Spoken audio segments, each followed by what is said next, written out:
I'm going to show you how to withdraw money from Binance. So first you want to open up the app and make sure you're signed in. Now in the search bar here, you want to click on it and type withdrawal. And you should find the withdraw option. Click on withdraw fiat, which is this one. And from here, click on withdraw fiat again at the bottom.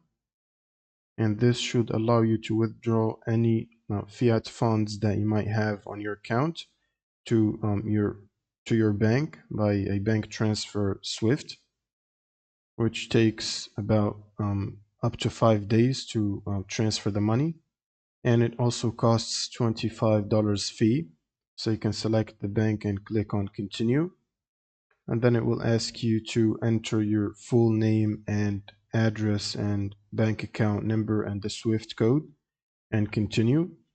And once you finish this process, it should basically send you the money to your bank account within 5 days.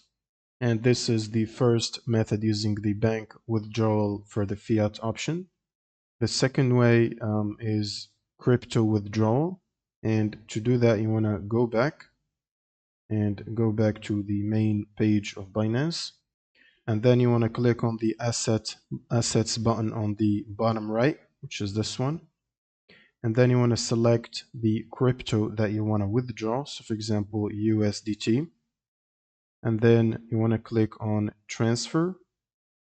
And if it's in your spot wallet, you can transfer it to the funding wallet here and press max to transfer the maximum amount. Now go back and click on the send button here and then choose withdraw crypto. Now you want to paste the address where you want to withdraw this crypto to. So for example, you can send it to another wallet. You can simply paste the address here or use this button here to scan your QR code.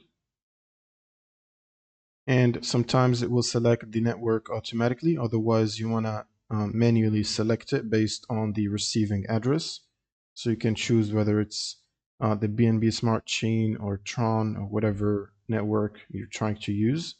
And here you want to type the amount. So for example, 5 USDT, and it should give you the network fee at the bottom to transfer. Usually the minimum transfer amount is, I think, $10 for some networks. And once you enter the amount, you want to press the withdraw button here, and it should start processing the withdrawal. And when it reaches about 2 to 3 confirmations, the money will be sent to your other wallet or whatever address you put here. And that's pretty much it for this video. If you have any questions, leave them in the comments below, and see you on the next one.